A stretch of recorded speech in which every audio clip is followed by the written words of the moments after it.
2022년부터 2024년까지 전국 착공 물량은 연평균 31만 2천 가구로 급감했습니다. 불과 몇 년 사이에 연간 착공 물량이 20만 가구 이상 줄어든 것입니다. 이로 인해 최근 4년간 누적된 착공 부족 물량은 약 60만 가구에 달합니다. 이 물량은 단기간에 메울 수 있는 수준이 아닙니다.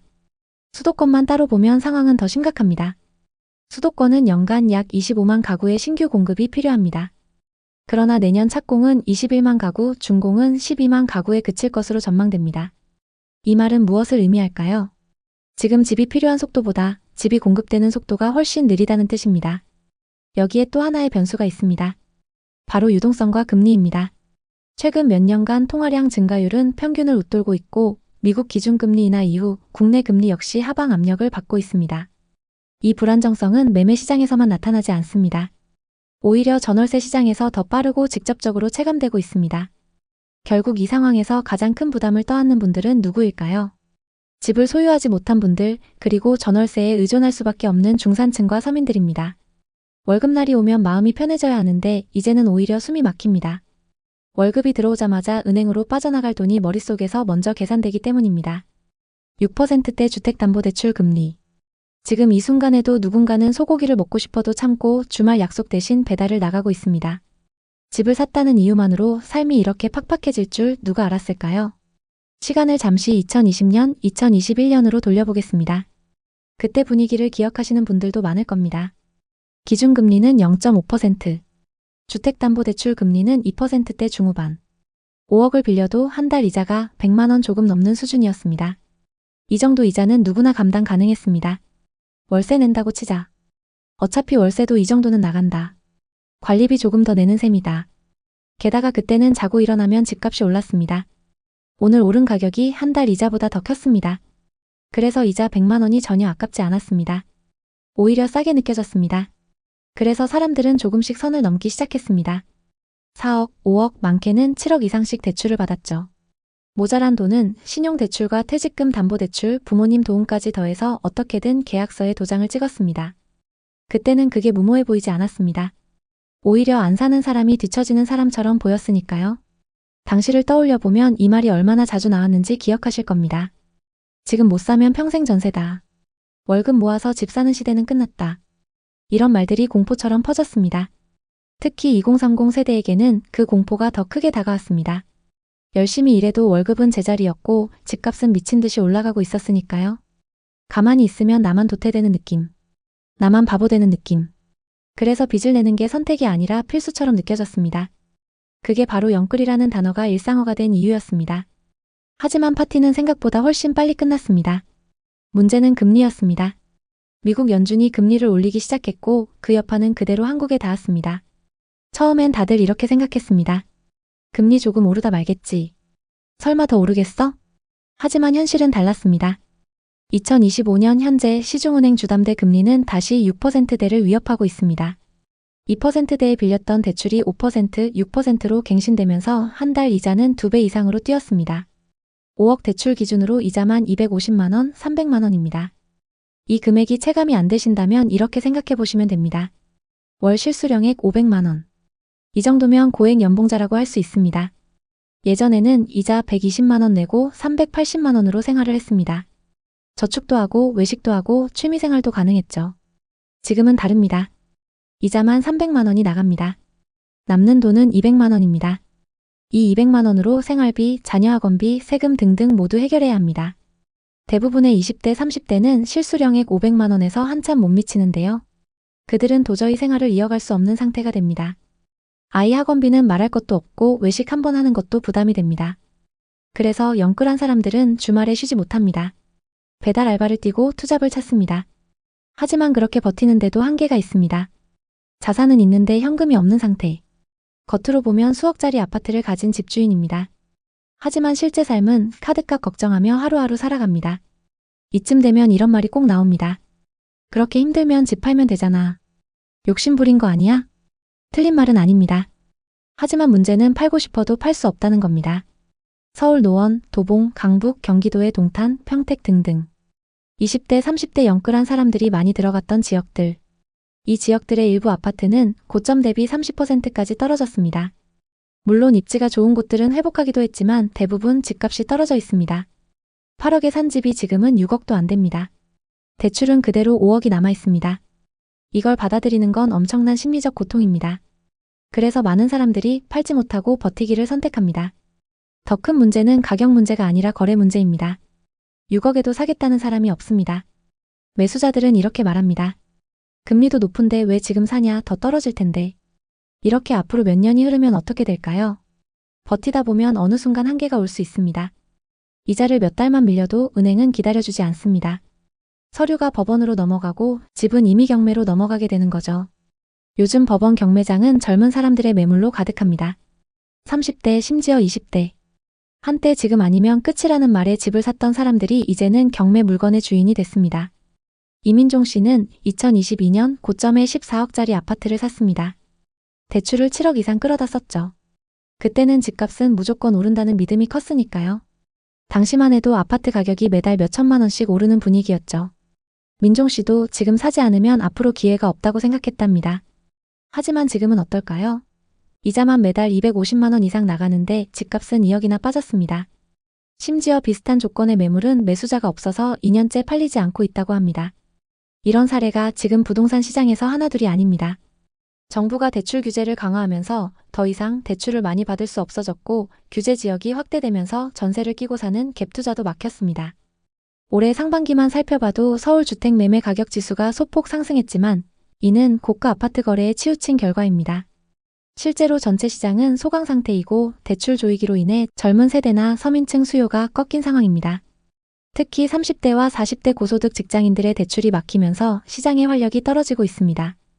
또 다른 사례를 한번 살펴보겠습니다. 장민수 씨의 이야기입니다. 지난 상승장 끝물에 투자해서 크게 물린 분인데요. 4년 전, 그러니까 2021년의 일입니다. 그때 부동산 시장이 한창 뜨거울 때였습니다. 민수 씨도 뒤처질 수 없다는 생각에 덜컥 투자에 뛰어들었습니다. 매물은 홍대 근처의 꼬마 빌딩이었어요. 18억짜리 꼬마 빌딩 대출 13억을 끼고 샀습니다.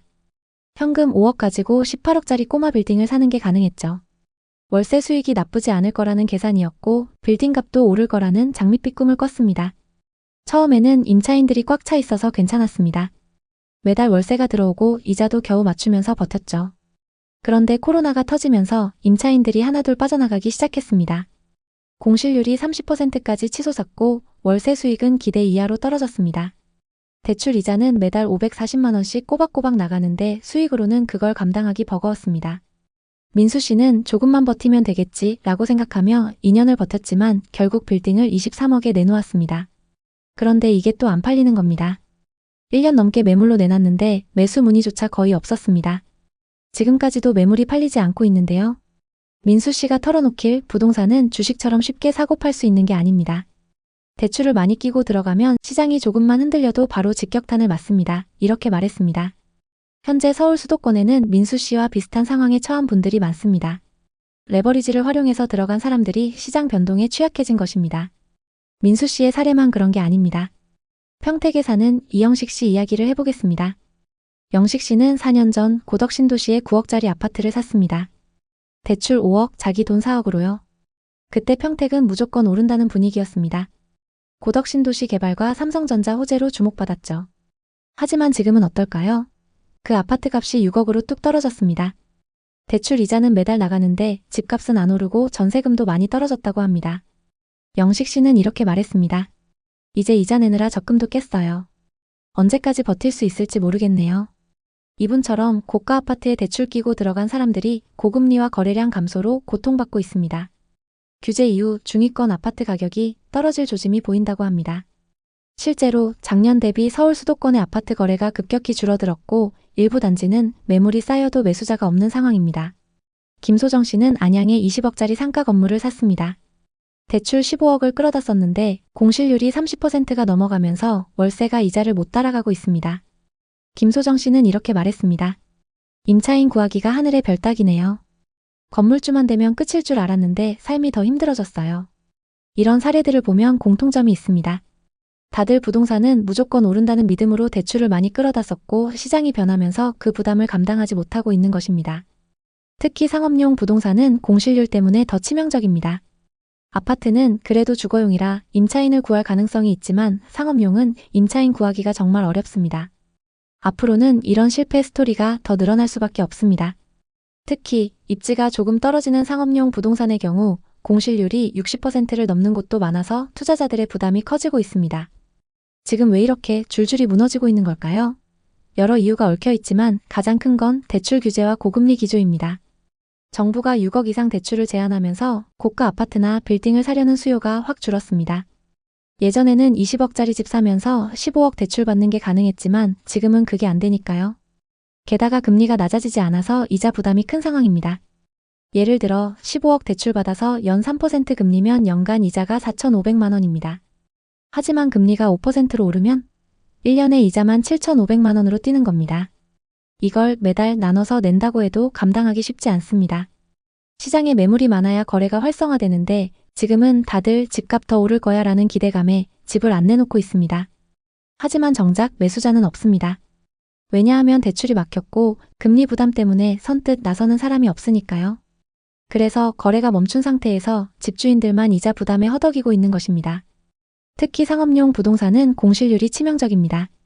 예전에는 역세권 건물이면 임차인 걱정 없었지만 지금은 자영업자들이 힘들어지면서 임차인 구하기가 어려워졌습니다. 공실률이 30에서 50%까지 치솟은 빌딩도 많습니다. 월세 수익이 없는데 이자는 꼬박꼬박 나가니까 집주인들 입장에서는 악몽 같은 상황입니다. 거기에 세금 부담도 무시 못합니다. 최근 세금 강화 이야기가 많이 나오고 있습니다. 부동산 관련 세금을 올리면 고가 아파트나 빌딩 보유자들 부담이 더 커질 것입니다. 이런 요인들이 겹치면서 대출 레버리지를 활용했던 사람들이 가장 먼저 무너지고 있습니다. 건물을 산 분들은 공실률과 거래량 감소로 이중고를 겪고 아파트를 산 분들은 가격 조정과 매수자 부재로 버티기 힘들어합니다. 결국 시장이 공급 부족과 수요 위축으로 불안정해진 것입니다. 올해 하반기에도 입주 물량이 급감하면서 수급 불일치가 심화될 거라는 전망이 나와서 더 많은 집주인들이 한계에 몰릴 수 있습니다. 실제로 한국부동산원 자료에 따르면 서울의 신규 입주 물량이 작년 대비 30% 줄었고 이는 공급 부족을 더 부추기고 있다고 합니다. 이런 시장에서 우리는 무엇을 해야 할까요? 우선 무리한 대출은 절대 금물입니다. 부동산은 레버리지를 활용하면 수익이 커질 수 있지만 반대로 리스크도 엄청 큽니다. 10억을 훌쩍 넘는 대출 끼고 부동산을 샀을 때 그 이자 부담은 엄청납니다. 대출은 본인 소득으로 감당할 수 있는 수준에서만 해야 합니다.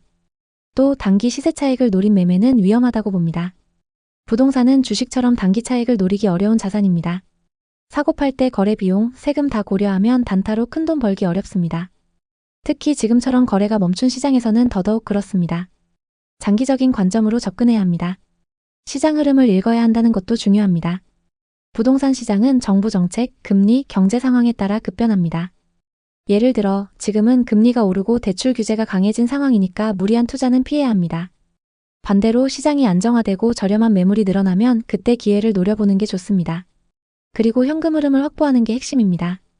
부동산 투자는 결국 현금 흐름 싸움입니다. 월세 수익이 안정적이거나 본인 소득으로 이자를 감당할 수 있는 구조를 만들어야 합니다. 공실률 높은 상업용 부동산은 특히 조심해야 합니다. 아파트를 산 경우도 임차인 유치나 임대 수익을 미리 계산해야 합니다. 수익성이 떨어지면 바로 직격탄입니다. 부동산 투자는 단기적인 차익을 노리기보다는 안정적인 수익 구조를 만드는 데 초점을 맞춰야 합니다. 예를 들어 임대 수요가 꾸준한 지역이나 소형 주거용 부동산에 투자한다면 공실 리스크를 줄일 수 있습니다. 올해 상반기 데이터를 살펴보면 서울 아파트 매매가가 상승했지만 이는 규제 전 거래의 영향이고 하반기에는 크게 둔화되고 있습니다. 전세대출 규제로 전월세 시장도 불안정합니다. 또 상업용은 공실 문제로 장기 불황이 올 수도 있습니다. 부동산 시장은 겉으로는 화려해 보이지만 속으로는 정말 많은 집주인들이 힘들어하고 있습니다. 큰 실패를 겪은 분들의 이야기를 들으며 부동산 투자만큼 신중해야 하는 것도 없다는 걸 다시 한번 느꼈습니다. 만약 여러분도 투자 계획이 있다면 무리한 대출은 피하고 시장 흐름을 꼼꼼히 체크하시길 바랍니다. 오늘의 이야기에 공감하셨다면 구독과 좋아요를 눌러주세요. 오늘도 시청해주셔서 감사합니다.